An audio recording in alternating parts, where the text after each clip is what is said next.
नमस्कार, welcome to दिनामी economy and economics. मैं हूं दिग्विजय मिश्रा।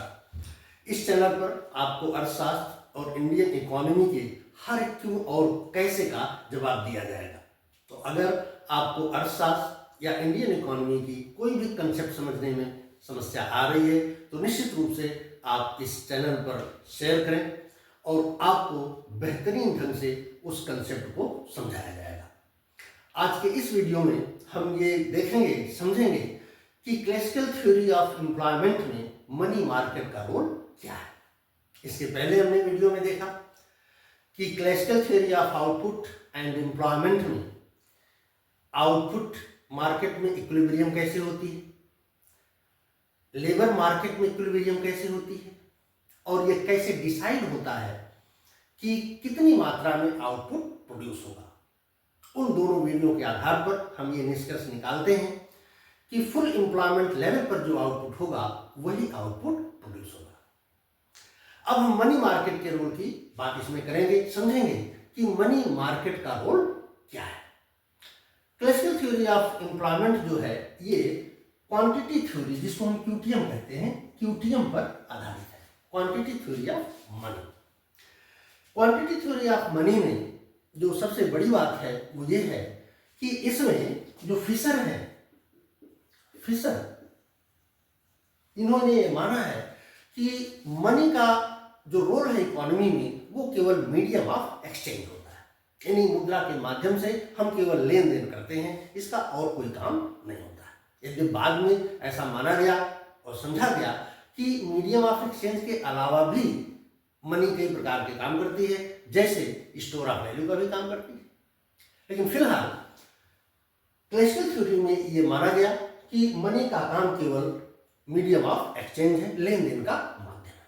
अब अगर मनी का काम केवल लेन देन का माध्यम है तो निश्चित रूप से जो रुपया है या जो मनी है उससे हम लेन देन करेंगे। ऐसी स्थिति में मान लीजिए कि आपकी इकोनॉमी में आपकी जो जीडीपी है वो 1000 kg व्हीट है।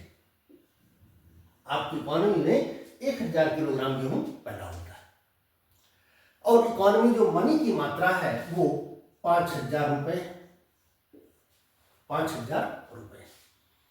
चूंकि क्लासिकल थ्योरी ये कहती है कि मनी का उपयोग हम केवल वस्तुओं के लेन देन में ही करेंगे, इसका मतलब ये हुआ कि इन 5000 रुपए से हम 1000 किलोग्राम वस्तुओं का लेन देन करेंगे। और अगर ऐसा हुआ तो फिर 1 किलोग्राम व्हीट की कीमत क्या हो जाएगी? 5000 डिवाइडेड बाई 1000, ये बराबर क्या आ गया? 5। इसका मतलब हो गया कि क्लासिकल थ्योरी में जो मनी की सप्लाई है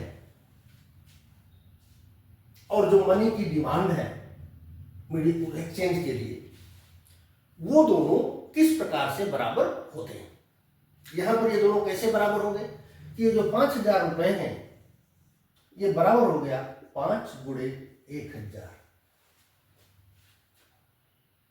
5000 रुपए से हम 1000 किलोग्राम गेहूं का लेन देन करेंगे तो निश्चित रूप से जो गेहूं की कीमत होगी वो 5 रुपए पर किलोग्राम होगी।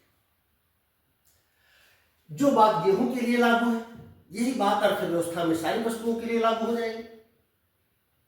तो अगर हम सारी वस्तुओं की क्वांटिटी को मेजर कर लें और इनका एवरेज प्राइस निकाल लें तो हमें मनी की क्वांटिटी और मनी की डिमांड के बीच एक रिलेशनशिप आ जाएगी और वो रिलेशनशिप होती है MV = PY,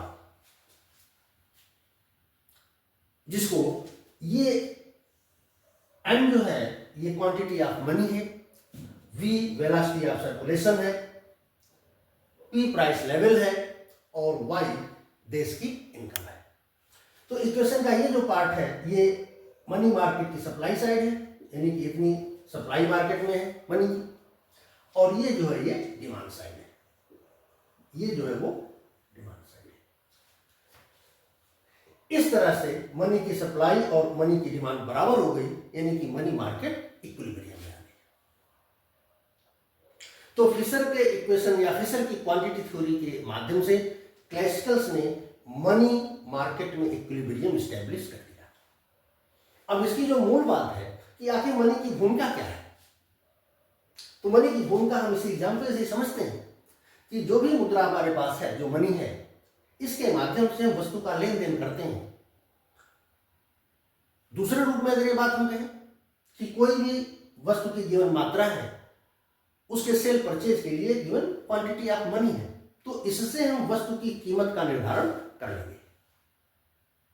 जैसा कि हमने एग्जाम्पल में देखा कि 5,000 रुपए से अगर 1,000 किलोग्राम गेहूं का लेन देन किया जा रहा है, तो निश्चित रूप से गेहूं की 1 किलोग्राम गेहूं की कीमत जो होगी वो 5 रुपए होगी। 1 किलोग्राम गेहूं की कीमत 5 रुपए होगी। ये हीट का प्राइस आ गया। और यही से हम देख रहे हैं कि मनी का रोल क्या है। तो क्लासिकल्स का ये कहना है कि इकोनॉमी में जो मनी का रोल है वो केवल प्राइस डिटर्मिनेशन है, कि मनी में किसी वस्तु की कीमत क्या होगी इसका निर्धारण मनी करती है। यानी कि ये कहती है कि इकोनॉमी में गेहूं 5 रुपए किलो होगा, सेब 10 रुपए किलो होगा, मिल्क 8 रुपए किलो होगा। ये प्राइसेस जो निर्धारित होंगे ये मनी मार्केट के माध्यम से किए जाएंगे। जैसा हमने यहां पर देखा कि जितनी मनी होगी उसके माध्यम से हम वस्तु की परचेज करेंगे तो प्राइसेस डिसाइड हो जाएंगे। इसी को कहा जाता है एब्सोल्यूट प्राइस। तो हम ये कह सकते हैं कि क्लासिकल थ्योरी में मनी मार्केट का रोल है just to determine absolute price of any commodity और absolute price level in the economy. हम ये कह सकते हैं कि क्लासिकल थ्योरी में जो मनी की भूमिका है, मुद्रा की जो भूमिका है, वो वस्तुओं की एब्सोल्यूट कीमतें, निरपेक्ष कीमतें या अर्थव्यवस्था में कीमत स्तर निर्धारित करने की होती है। मनी के माध्यम से क्लासिकल्स का ये कहना है कि आउटपुट, एम्प्लॉयमेंट, इन्वेस्टमेंट ये सब चीजें प्रभावित नहीं की जा सकती। तो मनी जो है वो केवल वस्तुओं की कीमतें, एब्सोल्यूट प्राइसेस डिसाइड करने के काम में आती है। और इसी को कहा जाता है क्लासिकल डाइकोटोमी। क्लासिकल डाइकोटोमी का मतलब कि क्लासिकल का ये मानना है कि अर्थव्यवस्था में मनी जो है वो केवल मनी मार्केट से रिलेटेड है, रियल मार्केट को मनी से प्रभावित नहीं किया जा सकता। रियल मार्केट में हम output, employment, investment, real saving ये सब डिसाइड करते हैं। तो रियल मार्केट इंडिपेंडेंट है मनी मार्केट से। इसका मतलब हुआ कि जो क्लासिकल्स थे उन्होंने अर्थव्यवस्था को 2 वाटर टाइट कंपार्टमेंट में डिवाइड कर दिया। एक है रियल मार्केट और दूसरी है मनी मार्केट। रियल मार्केट से मनी मार्केट प्रभावित नहीं होती और मनी मार्केट से रियल मार्केट प्रभावित नहीं होती है। इसको कहा जाता है क्लासिकल डाइकोटोमी। तो इस तरह से क्लासिकल्स ने मनी मार्केट, गुड्स मार्केट और लेबर मार्केट सबका इक्विलिब्रियम डिसाइड कर दिया और ये डिसाइड कर दिया कि economy remains in full employment level at in equilibrium. अर्थव्यवस्था संतुलन की अवस्था में पूर्ण रोजगार की स्थिति में रहती है।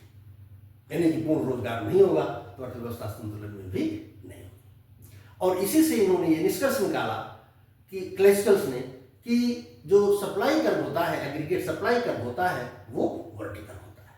ये भी निष्कर्ष इन्होंने इन्हीं के माध्यम से निकाला है। क्लासिकल्स क्या है, हम यूं कहें कि जो क्लासिकल सप्लाई कर्व है वो वर्टिकल होता है, परफेक्टली इनइलास्टिक होता है at the point of full employment level.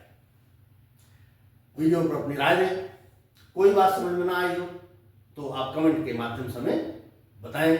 Video पसंद आया तो लाइक करें, शेयर करें, सब्सक्राइब करें। वीडियो देखने के लिए आपका धन्यवाद।